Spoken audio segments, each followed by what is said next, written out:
बन्यो लाल को भेंट श्री राधा वल्लभ लाल की सखी दौड़ी आरती लेत कि सब कुछ दीना आपने क्या भेंट करूं मैं नाथ कि नमस्कार की भेंट लो मैं जोड़ूं दोनों हाथ।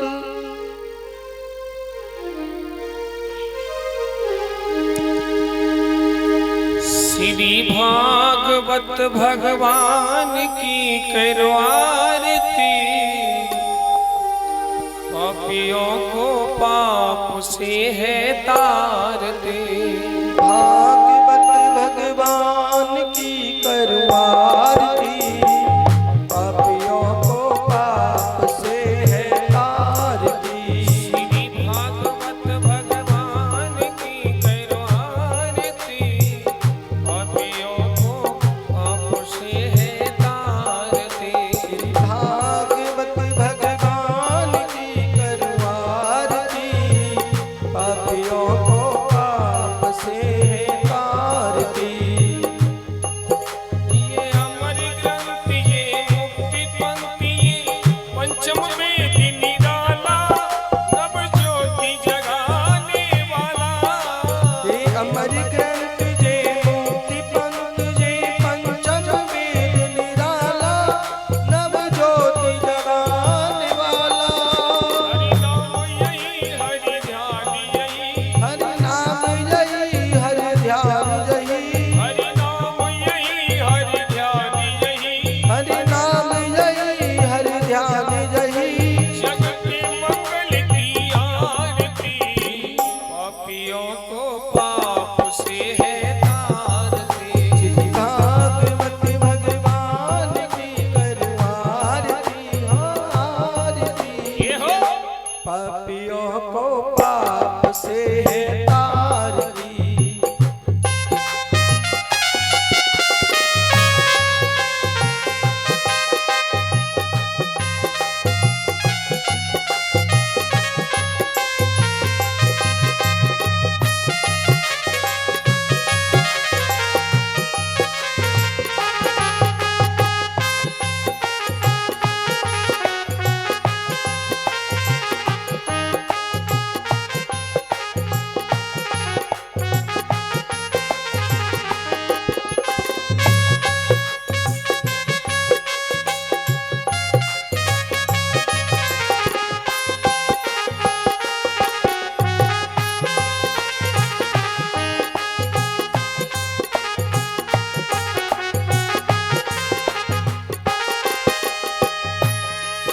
ये शांति गीत पावन पुनीत पापों को मिटाने वाला, हरि दर्श कराने वाला। ये शांति गीत पावन पुनीत पापों को मिटाने वाला, हरि दर्श कराने वाला। ये शांति गीत पावन पुनीत पापों को मिटाने वाला, हरि दर्श कराने वाला। शांति गीत पावन पुनीत पापों को मिटाने वाला, हरि दर्श कराने वाला। ये सुख करनी ये दुख हरनी, ये सुख करनी ये दुख हरनी, ये सुख करनी ये दुख हरनी। ये सुख करनी ये दुख हरनी। श्री मधुसूदन की आरती, पापियों को पाप से है तारते। श्री भागवत भगवान की करो आरती, आरती। पापियों को पाप से तारती। श्री भागवत भगवान की करो आरती, पापियों को पाप से है तारते। श्री भागवत भगवान की करो आरती, पापियों को पाप से तारती। ये मधुर बोल जग खंड खोल संग मार्ग दिखाने वाला, बिगड़ी को बनाने वाला। ये मधुर बोल जग बंद कोल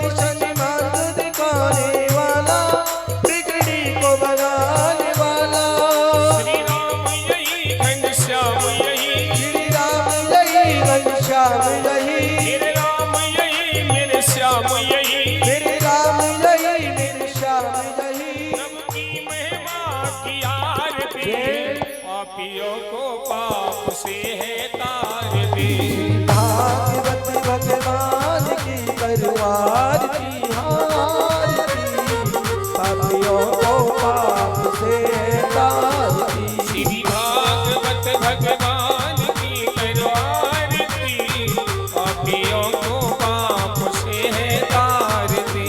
भागवत भगवान की करो आरती, आरती, पापियों को पाप से तारती। कर्पूरी गौरम करुणावतारम संसारी सारम भुजगेन्द्रहारम। अभम भवानी वैतम नमामि। तुमेव माता शक्ता तुमेव बंधु सस्ता तुमेव विद्या द्रविणं तुमेव सर्वं मम देव देवा। तुमेव सर्वं मम देव देव। तुमेव सर्वं मम देव देवा। तुमेव सर्वं मम देव देव। तुमेव सर्वं मम देव मम देवा। देव देव।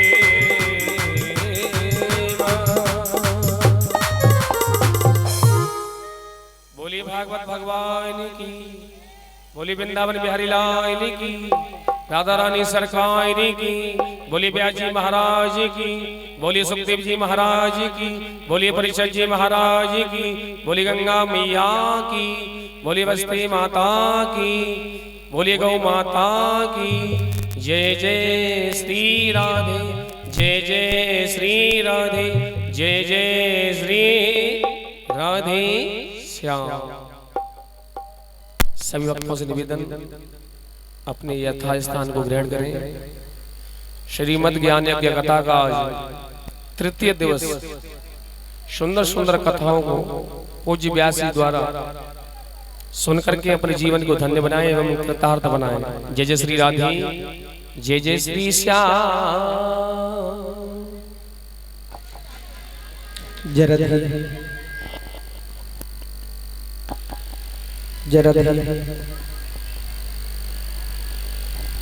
स्वस्ति श्री गणेशाय नमः। स्वस्ति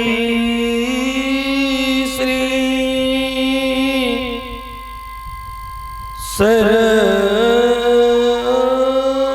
सरस्वती नमः। स्वस्ति श्री परमात्मने नमः। स्वस्ति श्री मातृपितृ चरण कमलेभ्यो नमः। स्वस्ति श्री गुरुवे नमः। कि गुरुर्ब्रह्मा गुरुर्विष्णु गुरुर्देव महेश्वर। कि गुरुर्देव महेश्वर गुरुर् साक्षात् परब्रह्म। तस्मै श्री गुरुवे नमः। कि सच्चिदानंद रूपाय विश्वोत्पत्त्यादिहेतवे तापत्रय विनाशाय श्रीकृष्णाय कृष्णाय वयं नमः कि नारायणं नमस्कृत्य नरं चैव नरोत्तमं देवीं सरस्वती व्यासं ततो जयमुदीरयेतः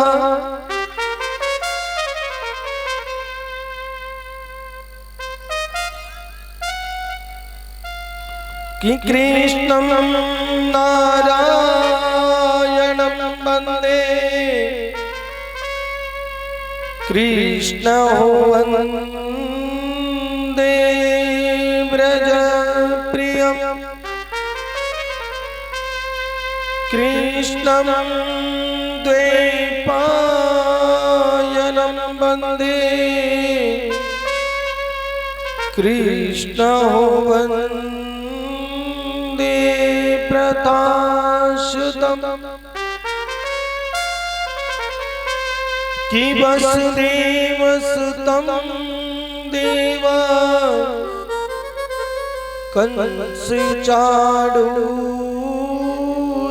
कंसचाणूरमर्दनं देवकी परमानन्दं कृष्णो वन्दे जगद्गुरुं कि गजाननं भूतगणादिसेवितं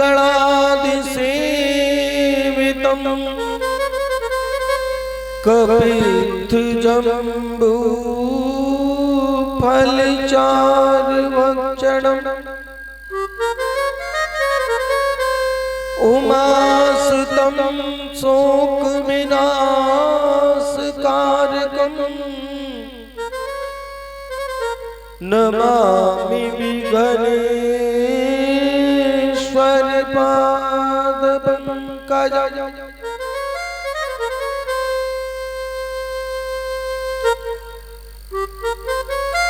कि बरसाने की राधिका और नंदगाम के श्याम इन दोनों के चरणन में शुभारंभार प्रणाम कि राधा मेरी मात है पिता मेरे घनश्याम इन दोनों के चरणन में कोटि कोटि प्रणाम कि लाख बारी हरि हरि कहे और एक बार हरिदास अति प्रसन्न श्री लाडली सदा विपिनी को वास कि मेरो मन माडिक गिरवी धर्यो श्री मनमोहन के पास कि प्रेम ब्याज तनो बढ़्यो न छूटन की आस। परम मंगल में प्राप्त अखिलेश्वर कारण करुणा वर्णले भक्त वांकित कल्पत्रु तड़ित बनिंद्र पीतांबरधारी बालकृष्ण प्रभु अनेकों अनेकों रूपों में विराजमान है। आदि संत समाज बुजुर्ग लोग एवं मेरी माता बहनों, भाई बंधु बाल गोपाल, जितने भी जीव चराचर के हैं, सभी को भगवान श्री कृष्ण का स्वरूप पहचान करके सभी के चरणों में मेरा प्रणाम है। न मैं विद्वान हूँ, न मेरे पास कोई उपाधि है। प्रभु कृपा और गुरु जी के शुभ आशीर्वाद से जो कुछ भी इस अल्प बुद्धि ने प्राप्त किया है, उसी के अनुसार आज मैं तृतीय दिवस की कथा श्रवण कराऊंगा। कथा के मध्य में जो कोई भी त्रुटियां हो, अपना नादान सा बच्चा समझ करके क्षमा कर देना। आइए हम उसी पवित्र स्थान पर चलते हैं जहां 88,000 संत जन विराजमान। उन्हीं संतों की मंडली के मध्य में हम और आप मीठे मीठे गुणगान के साथ में, मीठी मीठी तालियों के साथ में चलते हैं। बोलिए आनंद कंद भगवान की जय। गोविंद मेरो है, गोपाल मेरो है, बिंद मेरो है, गोपाल मेरो है, गोविंद मेरो है, गोपाल मेरो है, गोविंद मेरो है, गोपाल मेरो है, कृपा के हरि नंदलाल मेरो है,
भागवत भगवान की।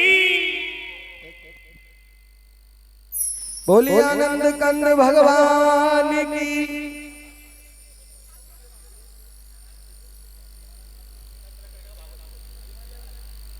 तो आइए आज हम तृतीय दिवस में प्रवेश करते हैं। कल जो है राजा परीक्षित को 7 दिवसीय श्राप मिला था। 7 दिवसीय श्राप मिलने के बाद में राजा परीक्षित ने केवल अपनी सभा में एक ही प्रश्न किया था कि जल्दी मरने वाले व्यक्ति को क्या करना चाहिए। जल्दी मरने वाले व्यक्ति को क्या करना चाहिए। केवल एक ही काम करना चाहिए कि श्वास श्वास पर कृष्ण भज वृथा श्वास जन खोय, और ना जाने या श्वास को आवन होय ना होय। प्रत्येक परिस्थिति में प्रत्येक परिस्थिति में भगवान का नाम का स्मरण करो। आप सोचो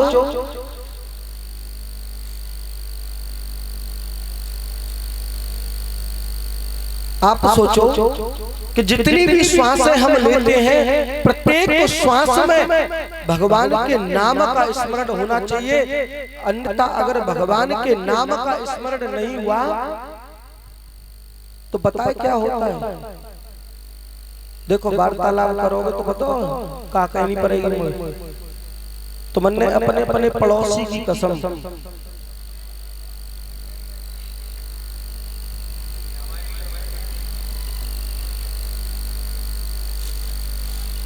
घरवाई पड़ोसी की ना कह रहे, यहाँ बैठे का इन पड़ोसी की कह रहे। और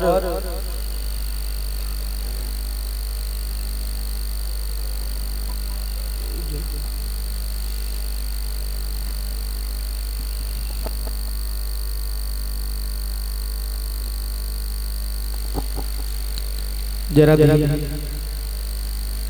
और आज जी ओमपाल सिंह जी ने व्यास मंच का स्वागत किया, इनके लिए जोरदार तालियां। और भगवान ऐसे ही जैसे सम्मान आज इन्होंने किया है इसी प्रकार सम्मान हर जगह मिलता रहे, इनको ऐसे ही सम्मान मिलता रहे। बोलिए आनंद कंद भगवान की जय। तो प्रत्येक श्वास में भगवान का नाम लेना है। अगर इस कलयुग से पार होना है तो केवल भगवान के नाम संकीर्तन से हो सकते हो, उससे नहीं हो सकते हो। अगरबत्ती जलाई और मंदिर में जय जय कर दी और रख दी, उससे नहीं हो सकते कभी भी। इस कलयुग में केवल भगवान के नाम का संकीर्तन हो जाए, उसी से ये कलयुग पार हो जाता है। तो हर परिस्थिति में प्रत्येक परिस्थिति में संग का जो सहारा होता है ना, संग सत्संग का सहारा लेना है। अगर सत्संग का सहारा नहीं मिलेगा तो हमारा ये जीवन बिल्कुल बेकार हो जाएगा। ऐसे ही एक राजा के मन में विचार आया और राजा ने कहा कि ये सारी दुनिया किस प्रकार बनी, ये सारी दुनिया किस प्रकार बनी। राजा ने कहा कि भगवान सारी सृष्टि को परमात्मा जो है वो कैसे बनाते हैं, हमें ये तो बता दो कैसे बनाते हैं। और आप जो उपदेश दे रहे हो उसी का नाम तुमने भागवत बता दिया, उसी का नाम तुमने भागवत बता दिया। अब जी मेरी समझ में नहीं आया महाराज कि इसका नाम तो तुम भागवत बता रहे हो, लेकिन इस परमात्मा ने सारी सृष्टि का सृजन कैसे हुआ। तो एक बार क्या हुआ, परब्रह्म, एक बार परब्रह्म के मन में विचार आया। परब्रह्म ने सोचा कि मैं एक में से दो हो जाऊं, मैं एक में से दो हो जाओ। पर ब्रह्म के मन में विचार आ रहा, तो देखो उस पर ब्रह्म ने सबसे पहले जल का निर्माण किया, सबसे पहले जल का निर्माण किया। जल को ही संस्कृत में नार कहते हैं, संस्कृत में जल को नार कहते हैं। पर ब्रह्म के मन में विचार आया तो सबसे पहले जल का निर्माण किया, और जल का निर्माण करने के बाद में अब नार में होने वाला जो था अयन, अयन बना करके रहने लगा। यानी उसी जल के अंदर एक मकान बना लिया और मकान में रहने लगा। जब वो मकान में रहने लग गया तो रहने की जगह केवल ऐसी बनाई, शेष नाग के द्वारा उसको करवाया। जब शेष नाग के द्वारा, फिर उसके बाद में पर ब्रह्म ने सोचा कि उसी नार में से नारायण भगवान का प्राकट्य हो गया, नारायण भगवान का प्राकट्य हुआ। अब नारायण भगवान का तो प्राकट्य हो गया, लेकिन नारायण भगवान की नाभि से एक कमल का फूल निकला, कमल का फूल निकला। उसी पर ब्रह्मा जी का अवतार हुआ था। अब ब्रह्मा जी को ये तक नहीं पता चला कि मैं आया कहां से हूं, मेरे माँ बाप कौन है। अब तो ब्रह्मा जी उस कमल नाम की तंतु में नीचे जाने लगे, ऊपर आने लगे, नीचे जाने लगे, ऐसे चक्कर लगाने लगे उस कमल की तंतु में। जब उस कमल की तंतु में आने जाने लग गए, लेकिन उनको ये तक नहीं पता कि मेरे पिता कौन है, मेरी माँ। जैसे ही ब्रह्मा जी उसमें नीचे ऊपर चक्कर लगा रहे थे, तो ब्रह्मा जी को दो वर्ण सुनाई दिए, ब्रह्मा जी को दो वर्ण सुनाई दिए। पहला वर्ण था त और दूसरा है प। तपस्या करोगे जब तुम्हें पता चलेगा कि तुम्हारे माँ बाप कौन है।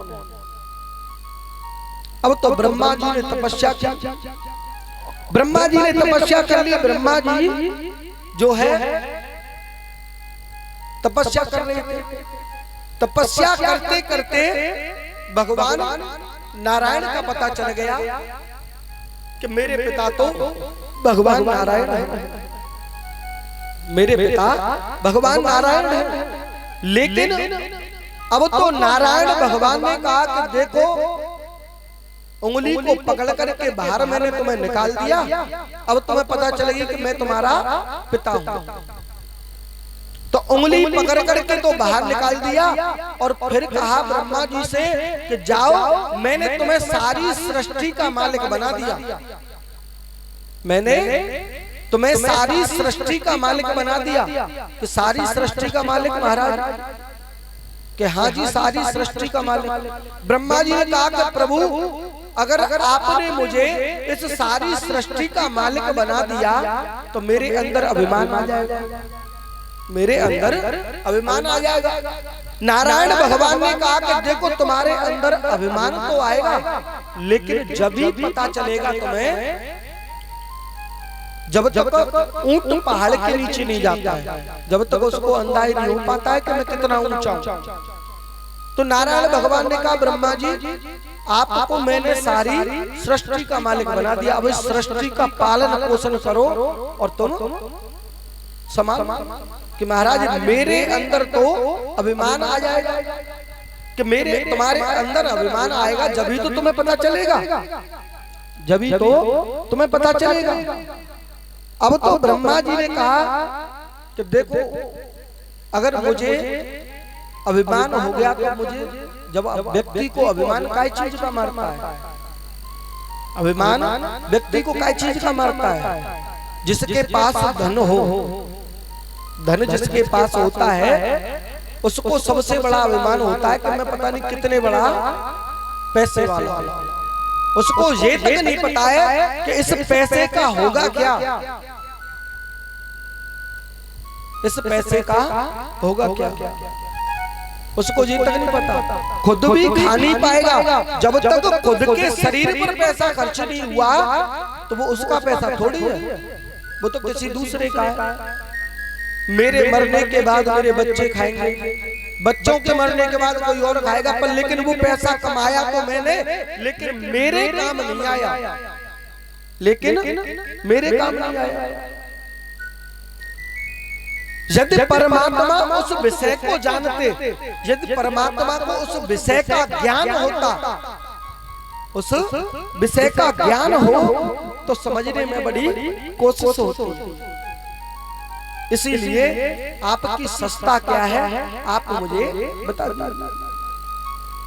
प्रभु श्री नारायण भगवान ने ब्रह्मा जी को 4 मंत्र दिए, उनके कान में केवल 4 मंत्र दे दिए, और 4 मंत्र देने के बाद में परमात्मा श्री नारायण कहते हैं, ब्रह्मा सारी सृष्टि में केवल मैं ही था, सबसे पहले मैं ही हूँ, सृष्टि के बाद में भी मैं हूँ, और बिगड़ने के बाद में भी मैं हूँ, केवल मैं ही संसार का अकेला व्यक्ति हूँ, मेरे बाद में कोई नहीं है, क्योंकि सबसे बड़ा परमात्मा है। आजकल के लोग, एक जगह ऐसी कथा चल रही थी, तो वो कह रहे हम भगवान को नहीं मानते, तो मैंने तुम किसको मानते हो, कि हम तो अपनी खुद की पूजा करवाते हैं, हम तो खुद की पूजा करवाते हैं। वो व्यक्ति जो है वो भगवान से बिल्कुल गाली देता है, किसी से भी। अब उसको ये तक नहीं पता है कि मैं भगवान से गाली दूंगा और जब मेरा प्राणांत होगा, मैं मरूंगा, तो पता है क्या होगा, यमराजपुरी से यमदूत आएंगे और गले में फंदा लगाएंगे और खींच के ले जाएंगे। उसको ये अंदा ही नहीं है।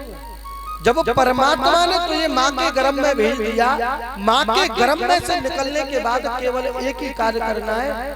अब ये तो सब जगह चलता है, इस जो पेट बनाया है, ये पेट परमात्मा ने बनाया, तो वो काय के लिए बनाया है? जब जब इस पेट में नहीं खाओगे तो कमाई कैसे करोगे? जब तक इस पेट में नहीं खाओगे तो कमाई कैसे करोगे? लेकिन पेट के खाने के बाद जब कुछ बचता है तब सोचा जाता है दान देने के लिए। पेट के बाद जब दान देने के लिए सोचा जाता है। अब तो नारायण भगवान ने कहा कि भैया मैं ही केवल इस सारी सृष्टि का सृजन करता हूँ, बिगड़ने के बाद भी और बचने के बाद भी केवल मैं ही हूँ और कोई नहीं। कि अच्छा, इसी प्रकार सारी दुनिया में सबसे पहले नारायण थे और बिगड़ने के बाद भी नारायण है और बनने के बाद भी नारायण है। केवल वही नारायण है। संसार की जो चीज नहीं वो भी फिर दिखाई देती है, और जब वो दिखाई देती है ना, जब वो दिखाई नहीं देती और जो होने पर भी दिखाई नहीं देती है, उसको भगवान की माया समझो। उसको भगवान की माया समझो। जब भगवान की माया आप समझोगे, जब पता चलेगा कि भगवान की माया क्या है। कहते हैं कि सारी सृष्टि में जो मनुष्य का जो शरीर बना है वो केवल 5 तत्वों से बना है। 5 तत्वों से बना है। जो मनुष्य का शरीर हुआ, चींटी का शरीर हुआ, कुत्ते का शरीर हुआ, हाथी का शरीर हुआ, केवल 5 तत्वों से ही बना है। छठवां तत्व उसमें कुछ नहीं लगा है। छठवां तत्व उसमें कुछ नहीं लगा है। केवल 5 तत्वों से ही ये बनी। किछिति जल पावक गगन समीरा, चिति जल पावक गगन समीरा, पंच रचित अधि अधम शरीरा, पंच रचित अति अधम शरीरा, छित जल पावक गगन समीरा, पंच रचित अधम शरीरा, पंच से रचे थे अदम शरीरा। केवल 5 तत्वों से ही मनुष्य का शरीर बना है। पृथ्वी, जल, तेज, वायु और आकाश, 3 से ही ये मनुष्य का शरीर बना है। चींटी का भी शरीर केवल इन 5 तत्वों से बना है और किसी चीज से नहीं बना। कुत्ते का भी जो शरीर बना है वो भी 5 तत्वों से बना है। ऐसे ही दुनिया में रह करके भी मैं बचता हूँ और दुनिया से मैं अलग हो जाऊं तब भी मैं ही बचता हूं और कोई नहीं बचता, क्योंकि भगवान का तो अवतार होता है। न भगवान जन्म लेके आते हैं, केवल उनका तो अवतार होता है।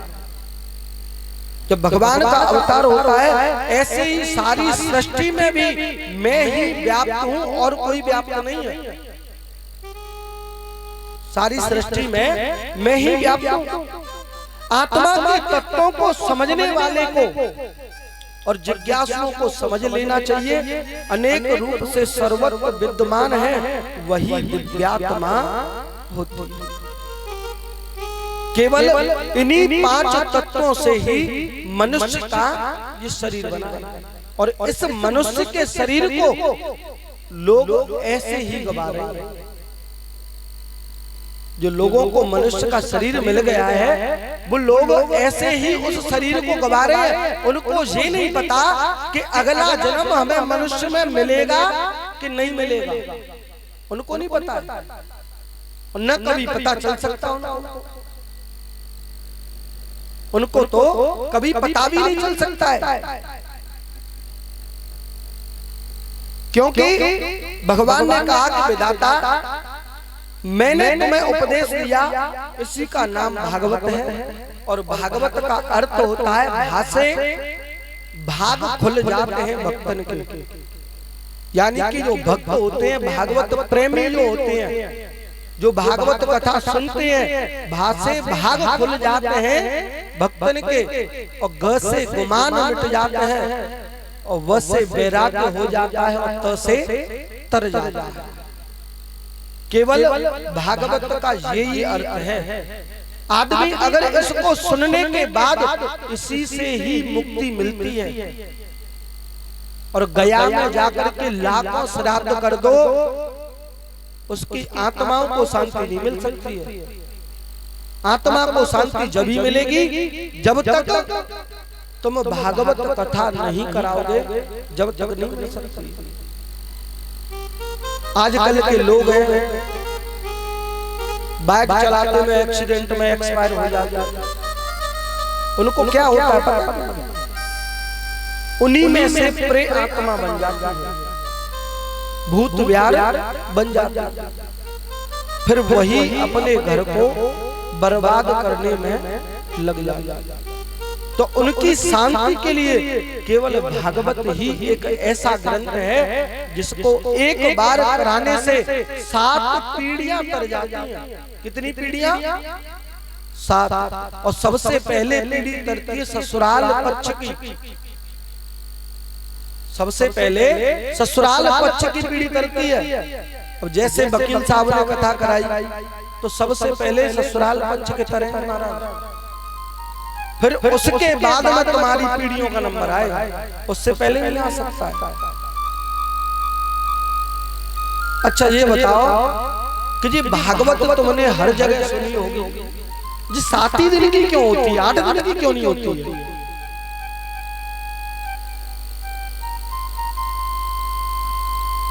सात की होती है, 8 की क्यों नहीं होती है? या 9 की क्यों नहीं होती है?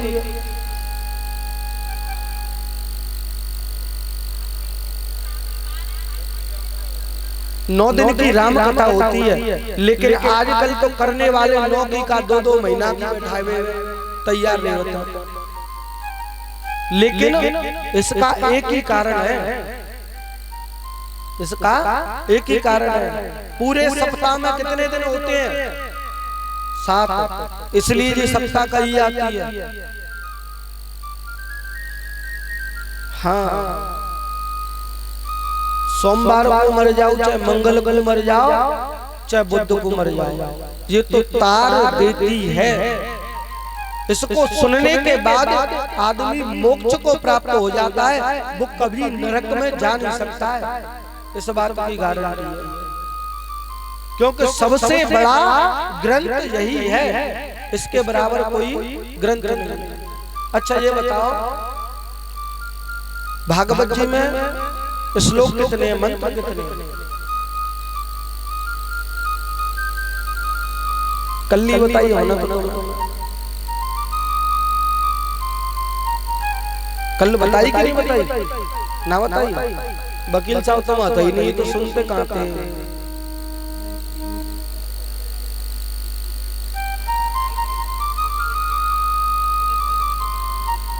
भागवत जी में जो श्लोक हैं वो 18,000 श्लोक हैं। 18,000 श्लोक हैं। जब 18,000 श्लोक है, 332 अध्याय हैं इसके अंदर, और 12 स्कंद होते हैं, एकादश स्कंद। इसको सुनने के बाद ही व्यक्ति मोक्ष को प्राप्त हो जाता है। एक बात बताओ महाराज, आपने कहा कि भगवान सबसे जल्दी किसको मिलते हैं? भगवान सबसे जल्दी किसको मिलते हैं? भक्तों को। भक्तों को नहीं मिलते हैं। सबसे जल्दी किसको मिलते हैं? जो रोजाना नहाता हो, रोजाना पूजा करता हो, उसी को तो मिलते हैं। या फिर ज्यादा खाता हुआ मिलते हैं। अगर नहाने से अगर भगवान मिलते हैं, नहाने से अगर भगवान मिलते हैं, तो रामायण में तुमने नाम सुना होगा कोल भीलों का। सुना है कि नहीं? सुना है कि नहीं है? रामचरित मानस में कोल भीलों का नाम सुना है कि नहीं सुना है? हाँ, वो तो जाड़े में 4-4 महीना नहीं नहाते थे, उनको भी भगवान ने गले से लगा लिया। तो भगवान कैसे मिलते हैं? प्रेम से। बिना प्रेम रीझे नहीं नटवर नंद किसो सो। बिना प्रेम के तुम इनको नहीं पा सकते कभी भी, कभी नहीं पा सकते। भगवान ये नहीं देखते हैं कि तुम कितनी बार नहाते हो, कितनी बार खाते हो। भगवान तो केवल एक ही बात देखते हैं कि तुम्हारे मन में श्रद्धा कैसी है, तुम्हारे मन में श्रद्धा कैसी है। भगवान एक ही चीज देखते हैं, अगर तुम्हारे अंदर भक्ति होगी तो भगवान स्वयं चल करके तुम्हारे घर आएंगे।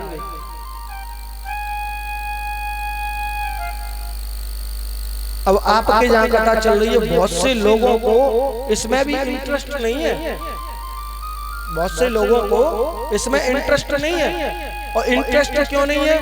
कि खामा खा जाएगा, पैसा देने पड़े।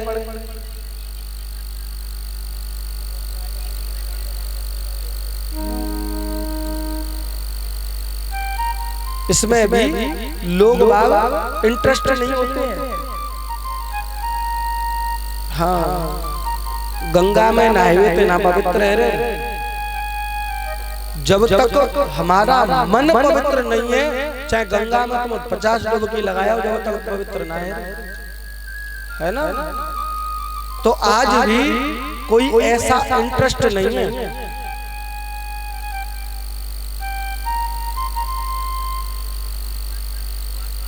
बोलिए आनंद कंद भगवान की जय हो।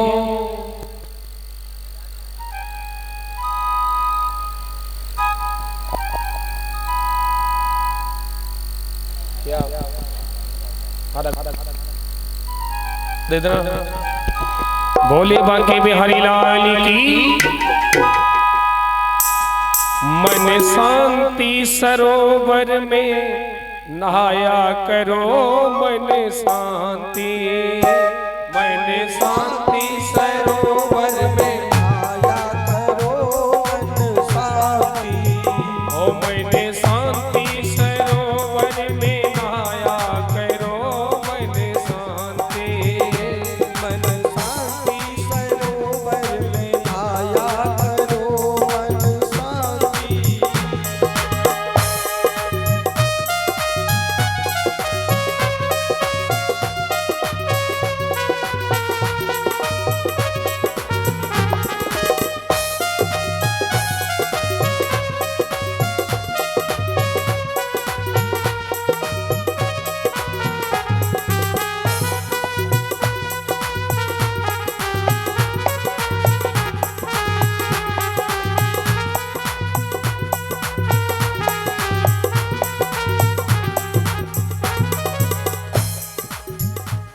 शांति कोई भजन नहीं है, शांति कोई भजन नहीं है, बिन शांति कोई भजन नहीं है, बिन शांति कोई भजन नहीं है।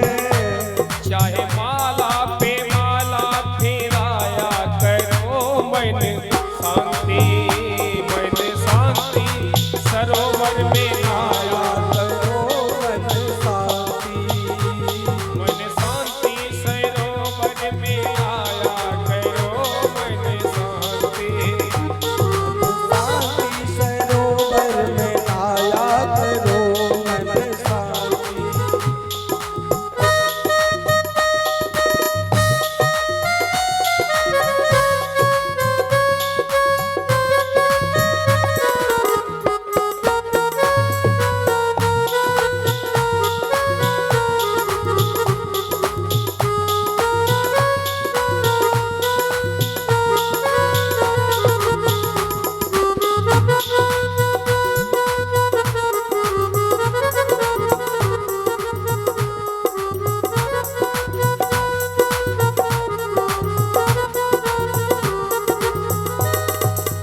बिन शांति से नानी नहीं है, बिन शांति स्नान नहीं है, बिन शांति से नानी नहीं है, बिन शांति स्नान नहीं है।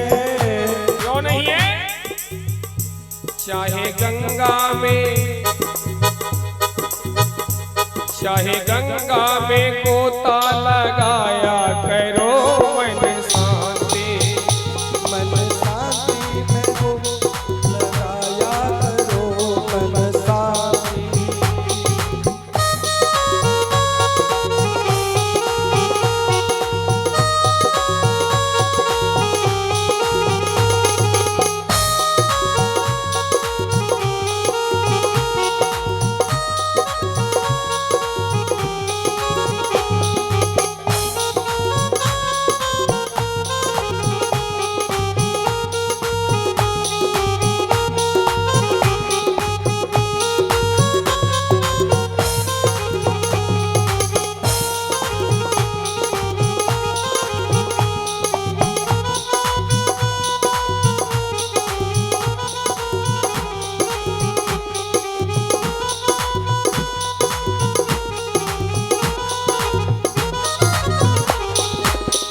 बिन शांति कोई तीर्थ नहीं है, बिन शांति कोई तीर्थ नहीं है, बिन शांति कोई तीर्थ नहीं है, बिन शांति कोई तीर्थ नहीं है। क्यों नहीं है? चाहे मथुरा, चाहे मथुरा वृंदावन में जाया करो मन शांति, मन शांति सरोवर में आया करो मन शांति, मन शांति सरोवर में आया करो मन शांति, मन शांति सरोवर में आया करो मन शांति।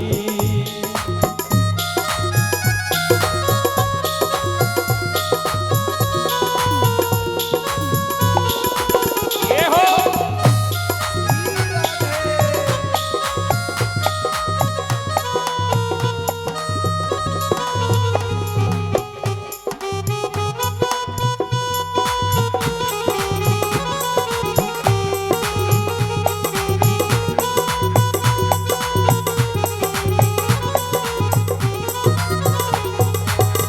बिन शांति कोई पूजा नहीं है, बिन शांति कोई पूजा नहीं है, बिन शांति कोई पूजा नहीं है, बिन शांति कोई पूजा नहीं है। चाहे लोटा पे, चाहे लोटा पे लोटा चढ़ाया करो मन शांति, मन शांति सरोवर में आया करो मन शांति, मन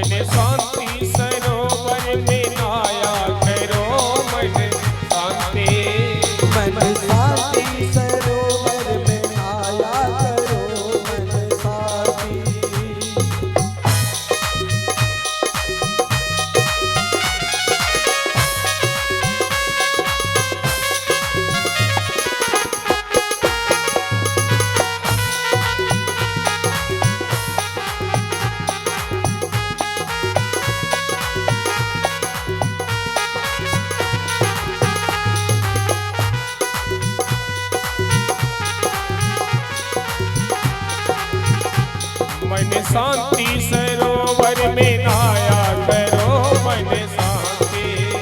मन शांति सरोवर में नहाया करो मन शांति। ओ मन शांति सरोवर में नहाया करो मन शांति। मन शांति सरोवर में नहाया करो मन शांति। मन शांति सरोवर में नहाया करो मन शांति। मन शांति सरोवर में नहाया करो मन शांति। मन शांति सरोवर में नहाया करो मन शांति। मन शांति सरोवर में नहाया करो मन शांति। मन शांति सरोवर में नहाया करो मन शांति। बोलिए बांके बिहारी लाल की। बोलिए आनंद कंद भगवान की। ये हो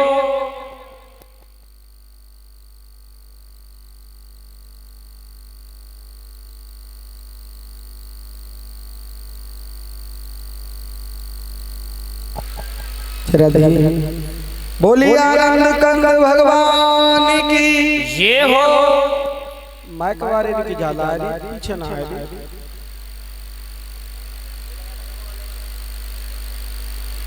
तो एक बार जोर से जयकारा लगाएंगे है ना। बोली वृंदावन बिहारी लाल की।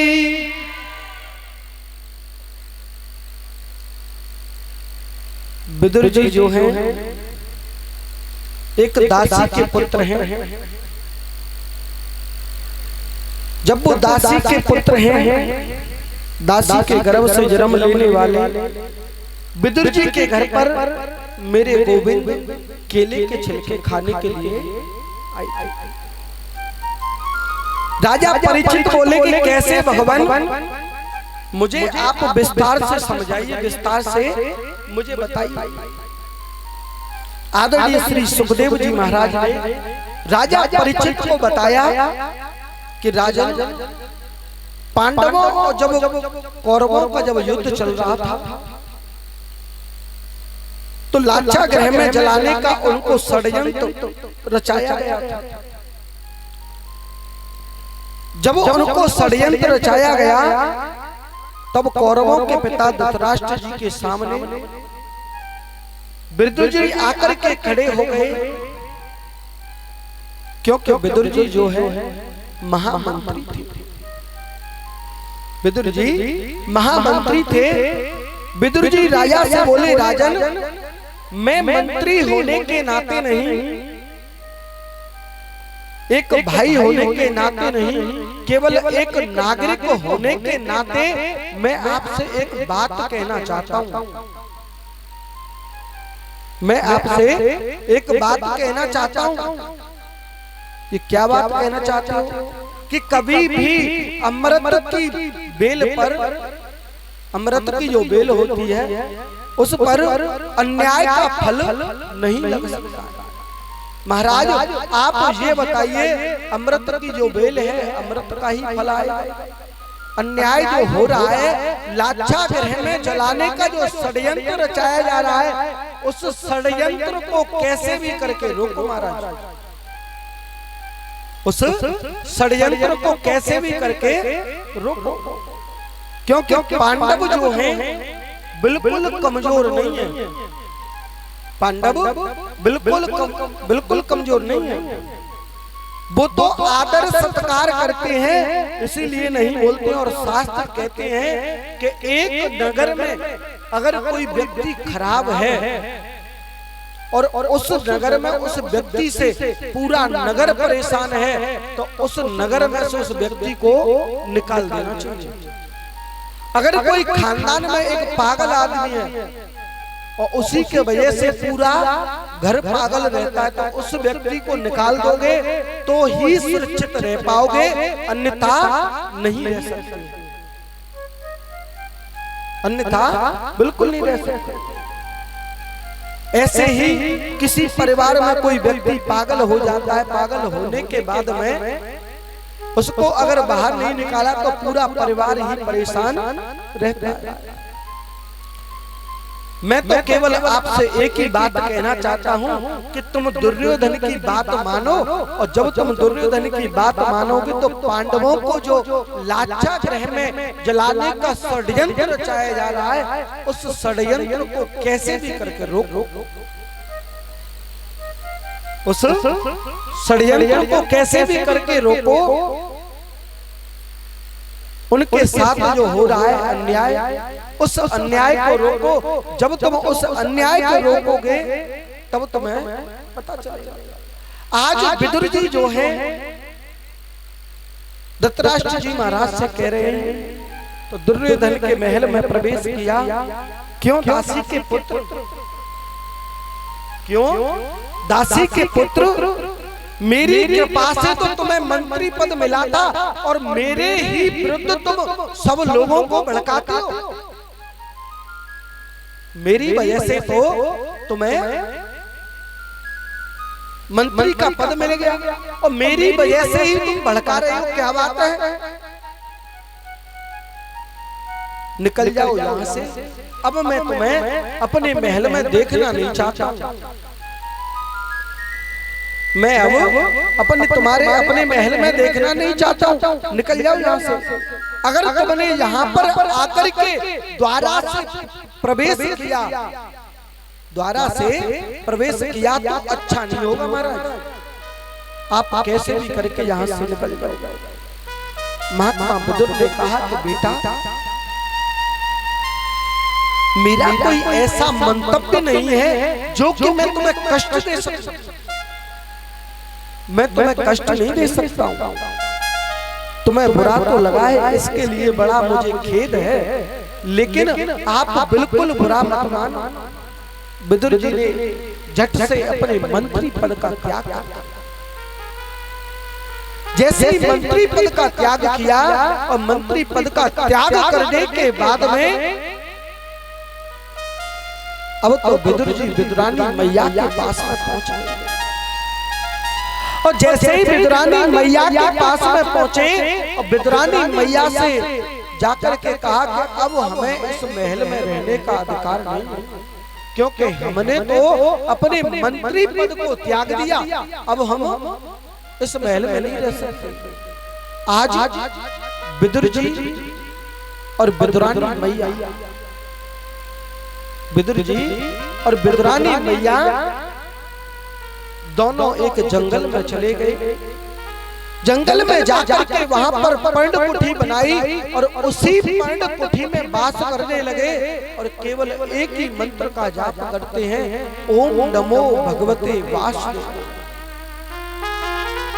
ओम नमो भगवते वासुदेवाय। इस मंत्र के बीच में जितना भी इतना मंत्र है, इस पूरे मंत्र के अंदर 12 अक्षर का मंत्र है। कितने अक्षर का? 12 मंत्र बोला जाता है, 12 अक्षर। हम माला फेरते हैं एक बार, माला हम एक बार फेरते हैं तो जो गुरु ने जो मंत्र दिया है उस मंत्र को पूरा बोलना पड़ता है, जब वो एक मनिया आगे की सकता है। और इस मंत्र को एक बार बोलने से तुम्हारा 12 बार भजन हो जाएगा। आज विदुर जी और विदुरानी मैया उसी पर्णकुटी में रहने लगी हैं और उसी पर्णकुटी में रहने के बाद विदुर जी और विदुरानी मैया इस मंत्र का जाप कर रहे थे और जाप करते करते लेकिन आज विदुर जी अपनी पत्नी के पास में आए। जैसे ही अपनी पत्नी के पास में आए और आकर के विदुरानी मैया से बोले, अरे देवी, आपको नहीं पता कि क्या कि आज तो हस्तिनापुर नगरी ऐसी सज रही है दुल्हन की तरह। विदुरानी मैया ने कहा कि क्यों सज रही है, क्या बात है? विदुरानी मैया ने कहा कि आज हस्तिनापुर नगरी क्यों सज रही है? तो विदुर जी ने कहा कि देखो देवी, आज उसी हस्तिनापुर नगरी में मेरे गोविंद भगवान आने वाले हैं अब तो विदुर जी ने विदुरानी मैया से बोले कि देखो देवी, तुम अपने वस्त्र पहन लो और हम भी दर्शन करके आए। जब द्वारकाधीश भगवान स्वयं चल करके आ रहे हैं तो उनके दर्शन करने में हमें क्या जाता है, हम भी चल चल। विदुरानी मैया बोली, अरे आप एक बात बताइए, तुम्हारा कोई मंत्री पद तो था नहीं, और तुम्हारा जो मंत्री पद था उसको भी तुमने त्याग दिया, अब तुम्हें कोई दर्शन तो करने नहीं देगा। विदुर जी बोले, अगर हम दर्शन नहीं कर पाएंगे तो कोई बात नहीं, लेकिन मेरे गोविंद की तो एक नजर मेरे ऊपर पड़ गई तो मेरा तो उसी में समझ लूंगा कि मुझे तो दर्शन उसी ने साक्षात। आज विदुर जी और विदुरानी मैया सीधे हस्तिनापुर नगरी के लिए चल चले। जैसे ही हस्तिनापुर नगरी में गए और हस्तिनापुर नगरी में जाकर के देखा तो इतनी जोर से हस्तिनापुर नगरी सज रही। अब तो विदुर जी और विदुरानी मैया दीवाल से सर लगाए हुए खड़ी हो गई, और जैसे दीवाल से सर लगाए लाखों लोगों की भीड़ है, पर लेकिन मेरे गोविंद को पता था कि मेरा सच्चा भक्त तो विदुर है। आज दीवाल से सर को लगाए हुए खड़ी है, और जब जैसे दीवाल से सर को लगाए हुए खड़ी है, एकदम से मेरे गोविंद की नजर विदुर और विदुरानी मैया के ऊपर। जैसे विदुर और विदुरानी मैया के ऊपर नजर पड़ी सो विदुर जी बोले, अरे देवी देखो तो सही, गोविंद हमें देख रहे हैं, देखो तो सही गोविंद हमें देख रहे हैं। विदुरानी मैया ने कहा कि आप तो बिल्कुल सही कहते हो कि गोविंद तो हमें देख रहे हैं। एकदम से गोविंद ने इशारा कर दिया, अरे काका जी, आज का तो निमंत्रण मेरा तुम्हारे घर पे है। भगवान ने स्वयं निमंत्रण ले लिया, आज का तो निमंत्रण जो है हमारा तुम्हारे घर पे है। कि अच्छा, अब तो विदुर जी जो है विदुरानी मैया से, देखो देवी आप घर पे जाइए, और जब तुम घर पे जाओगी तो जाकर के गोबर का चौका लगाना, और गोबर का चौका लगा करके लकड़ी का पाटा डाल देना, और जब लकड़ी का पाटा डाल दोगी, और तुम्हें पता है कि इस गोविंद का कोई भरोसा नहीं है, इस गोविंद का कोई भरोसा नहीं कि जी कब आ जाए, इसका कोई भरोसा नहीं। तुम जाओ, तुम घर पर जाओ, और मैं बाजार के लिए जाती हूँ, मैं बाजार के लिए जाता हूँ और माखन मिश्री का भोग लेकर के आता हूँ। मैं तो माखन मिश्री का भोग लेके आऊंगा।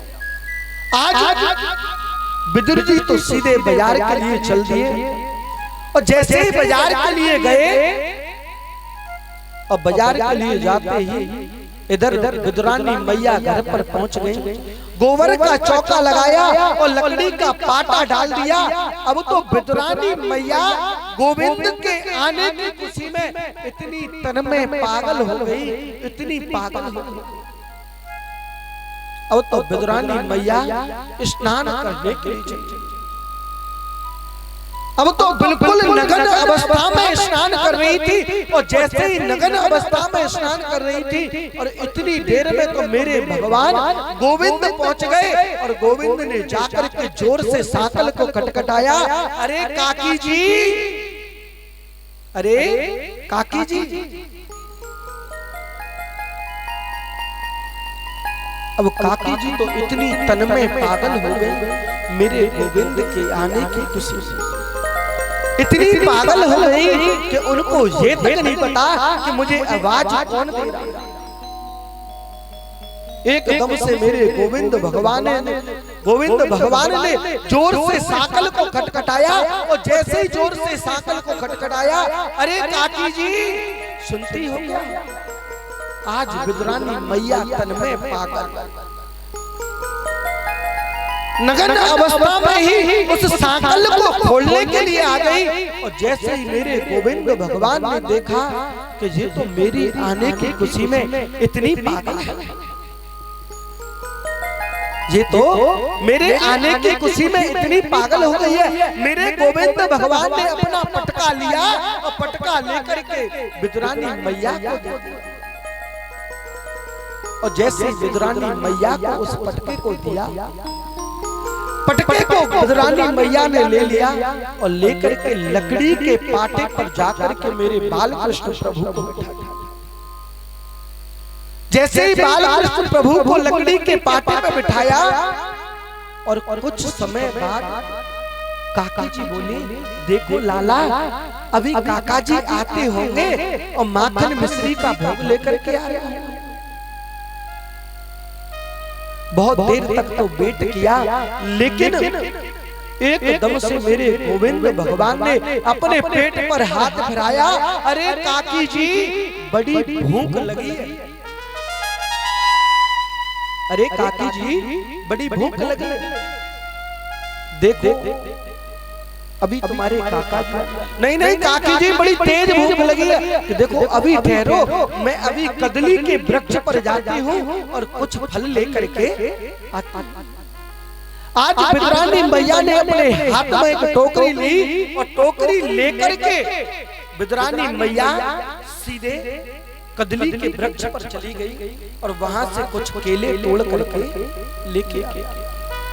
आज विदुरानी मैया मेरे गोविंद के सामने बैठ गई ला करके और इतनी पागल हो गई कि केले का जो फल था उस फल को तो नीचे गिराती जा रही है और जो केले का छिलका था वो मेरे गोविंद के हाथ में देती चली जा रही है।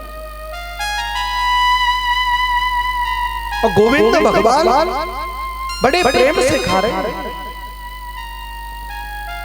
आज गोविंद भगवान बड़े प्रेम से खा रहे हैं। और जैसे ही विदुर जी आए, विदुर जी ने सांकल को कटकटाया। अरे देवी जी, तुमने तो अभी तक सांकल को बंद कर रखा है। तुमसे मैंने तो पहले ही कहा था कि गोविंद आएंगे और आने वाले। एकदम से काकी ने कहा कि गोविंद आने वाले होंगे या आ चुके हैं? कि हाँ। जैसे विदुर जी पहुंचे और विदुर जी ने जाकर के देखा, और जैसे विदुर जी ने जाकर के देखा तो मेरे गोविंद भगवान केले के छिलकों को खा। अरे केशव, अरे गोपाल, तुम ये